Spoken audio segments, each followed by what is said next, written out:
नमस्कार। पिछले भाग में हमने राज्य की उत्पत्ति के सामाजिक समझौता सिद्धांत की व्याख्या की थी। आज हम राज्य की उत्पत्ति के सर्वाधिक आधुनिक और सर्वमान्य सिद्धांत ऐतिहासिक एवं विकासवादी सिद्धांत को जानेंगे। सबसे पहले आवश्यक है कि हम ऐतिहासिक या विकासवादी सिद्धांत का परिचय जान लें। अब तक राज्य की उत्पत्ति के संबंध में जिन सिद्धांतों का प्रतिपादन किया गया था उनमें देवीय सिद्धांत, शक्ति सिद्धांत, सामाजिक समझौता सिद्धांत, पितृसत्तात्मक सिद्धांत और मातृ सत्तात्मक सिद्धांत प्रमुख थे।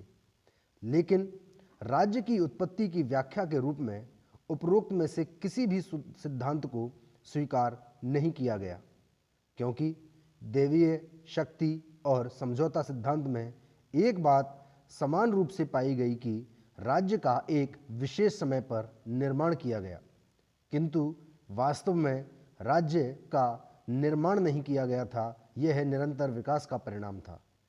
इसके साथ ही पितृसत्तात्मक और मातृसत्तात्मक उत्पत्ति के सिद्धांत की इस बात को भी स्वीकार नहीं किया गया कि राज्य मात्र परिवार का विस्तार है और परिवार और राज्य की प्रकृति में कोई अंतर नहीं है। अब हम बात करें ऐतिहासिक एवं विकासवादी सिद्धांत के निर्धारक तत्वों की, तो इस सिद्धांत की मान्यता है कि राज्य विकास का परिणाम है और राज्य की उत्पत्ति की सही व्याख्या ऐतिहासिक या विकासवादी सिद्धांत द्वारा ही तय की जा सकती है।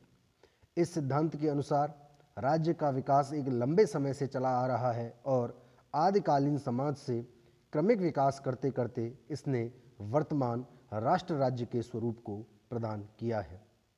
इस प्रकार ऐतिहासिक एवं विकासवादी सिद्धांत के प्रमुख निर्धारक तत्वों या राज्य के विकास में सहायक तत्वों का अध्ययन भी आवश्यक है। राज्य के विकास के निर्धारक तत्वों में सर्वप्रथम हम रक्त संबंध को मान्यता प्रदान करते हैं। यह एक सर्वमान्य तथ्य है कि सामाजिक संगठन का प्राचीनतम रूप रक्त संबंध पर आधारित था और रक्त संबंध एकता का प्रथम और सुदृढ़ बंधन रहा है।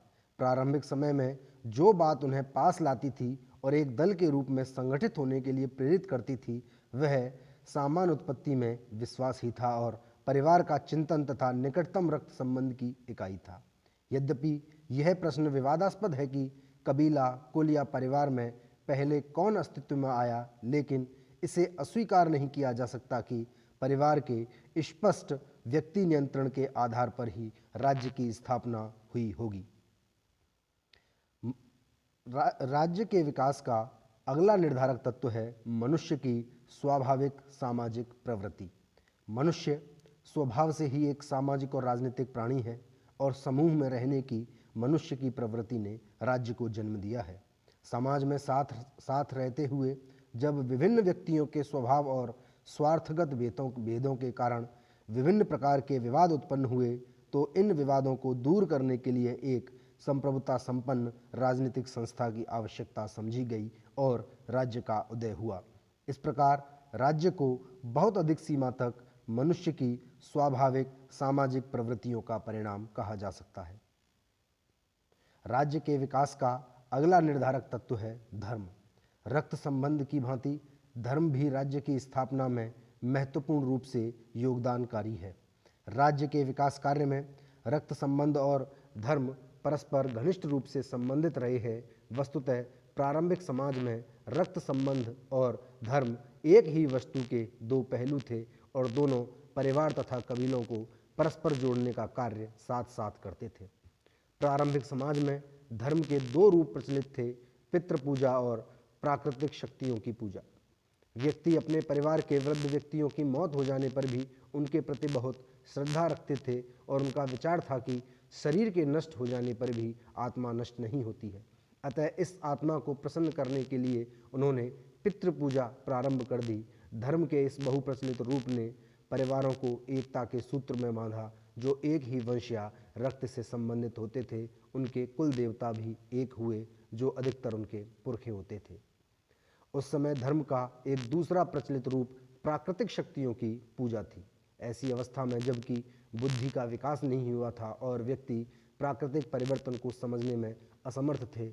उन्होंने बादलों की गड़गड़ाहट, बिजली की कड़क, हवा की सनसनाहट और वस्तुओं के परिवर्तन में ईश्वर की शक्ति का अनुभव किया और प्रकृति की प्रत्येक शक्ति उनके लिए देवता बन गई। व्यक्ति पृथ्वी, सूर्य, अग्नि, इंद्र और वरुण की उपासना करने लगे और एक ही शक्ति के उपासकों में परस्पर घनिष्ठ मैत्री भाव उत्पन्न हुआ जो राज्य का आधार बना। राज्य के विकास का अगला निर्धारक तत्व है शक्ति। यद्यपि शक्ति सिद्धांत में भी शक्ति को राज्य के निर्धारण का, राज्य के विकास का एक मुख्य तत्व माना था, किंतु शक्ति सिद्धांत जहां केवल शक्ति को राज्य का निर्धारक तत्व मानता है, वहीं ऐतिहासिक या विकासवादी सिद्धांत शक्ति को एक अवयव के रूप में स्वीकार करता है। अन्य मनुष्य पर आधिपत्य स्थापित करने तथा संघर्ष एवं आक्रमण की प्रवृत्ति भी मनुष्य की मूल प्रवृत्तियों में से एक है। मानवीय विकास के प्रारंभिक काल में यह प्रवृत्तियां बहुत अधिक सक्रिय थीं। कृषि तथा व्यवसाय की उन्नति के साथ जब लोग निश्चित स्थानों पर बस गए तो निजी संपत्ति की धारणा का उदय हुआ। ऐसी स्थिति में निवास स्थान तथा संपत्ति की रक्षा हेतु युद्ध होने लगे और युद्ध ने नेतृत्व के महत्व को जनता के सामने रखा।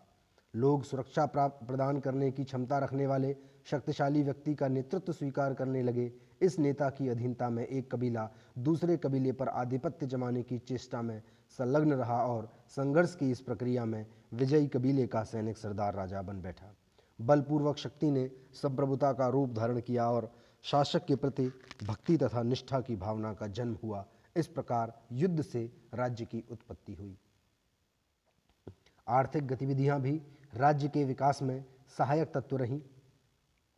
आदिकाल से लेकर अब तक मनुष्य 4 आर्थिक अवस्थाओं से गुजरा है, जिसके अनुकूल ही उसमें तत्कालीन सामाजिक तथा राजनीतिक संगठन रहे हैं। पहली आखेट अवस्था में मनुष्य के जीवन का एकमात्र साधन शिकार था और इसी कारण मनुष्य का जीवन अस्थिर, असंगठित तथा भ्रमणशील था। द्वितीय पशुपालन अवस्था में मनुष्य पशुपालन कर अपना गुजारा करते थे। इस अवस्था में भी उनका जीवन भ्रमणशील ही था, किंतु उनमें सामूहिकता और संगठन का अंश आ गया था।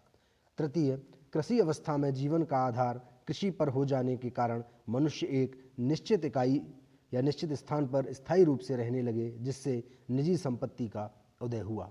समाज में वर्ग पैदा हो गए और संघर्ष बढ़े। ऐसी स्थिति में कानून, न्यायालय और राजनीतिक सत्ता की स्थापना हुई। चौथी अवस्था है आज की औद्योगिक अवस्था, जिसमें आर्थिक जीवन के जटिल और विशाल ढांचे ने राष्ट्र राज्यों को जन्म दिया है। इस प्रकार हम देखते हैं कि आर्थिक विकास के साथ मनुष्य के राजनीतिक संगठन में परिवर्तन हुए हैं और राज्य के विकास पर आर्थिक गतिविधियों के प्रभाव का स्पष्ट प्रमाण है। राजनीतिक चेतना भी राज्य के विकास का एक निर्धारक तत्व रही है।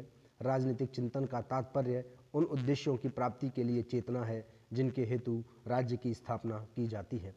अनेक विद्वानों के अनुसार राज्य के विकास में राजनीतिक चेतना ने सर्वाधिक महत्वपूर्ण तत्व के रूप में कार्य किया है। जब व्यक्ति किसी निश्चित प्रदेश पर बस गए और उनके द्वारा अपनी आजीविका की स्थायी साधन प्राप्त कर लिए गए, तो उनकी यह स्वाभाविक इच्छा और चिंता हुई कि दूसरे लोग उनके साधनों को हड़प न लें। परिणाम स्वरूप नियमों की आवश्यकता अनुभव की जाने लगी और यही राजनीतिक चेतना का मूल था। प्रारंभ से यह राजनीतिक चेतना अप्रकाशित एवं अव्यक्त रूप में थी। सभ्यता के विकास के साथ साथ यह प्रकाशित और व्यक्त होने लगी। शासन, अनुशासन, युद्ध आदि के लिए अब राजनीतिक संगठन की आवश्यकता और भी स्पष्ट हो गई। इसके अतिरिक्त कुछ व्यक्तियों में शक्ति की आकांक्षा भी बढ़ी और सैनिक कार्यवाहियों द्वारा वे अधिकाधिक शक्ति की प्राप्ति करने लगे। युद्ध में विजयी नेता राजा हो गए और उनका प्रभुत्व स्थापित हुआ। वर्तमान समय में भी राजनीतिक चेतना राज्य के विकास में सक्रिय है और इसी चेतनावश मानव जाति द्वारा विश्व राज्य की स्थापना की दिशा में सोचा जाने लगा है। निष्कर्ष के रूप में राज्य की उत्पत्ति के संबंध में ऐतिहासिक या विकासवादी सिद्धांत ही सर्वाधिक मान्य है, जिसके अनुसार किसी एक तत्व के द्वारा नहीं वरन मूल सामाजिक प्रवृत्ति, रक्त संबंध, धर्म, शक्ति, आर्थिक गतिविधि और राजनीतिक चेतना राज्य के विकास के अवयव रहे हैं। रक्त संबंध पर आधारित परिवार राज्य का सबसे प्राचीन रूप था। धर्म ने इन परिवारों को एकता प्रदान की और आर्थिक गतिविधियों ने व्यक्तियों को संगठित होने के लिए प्रेरित किया। इसके साथ ही शक्ति और राजनीतिक चेतना ने राज्य के रूप को स्पष्टता और व्यापकता प्रदान की। इस प्रकार राज्य का उदय हुआ और उसने विकास करते करते अपने वर्तमान स्वरूप को प्राप्त किया।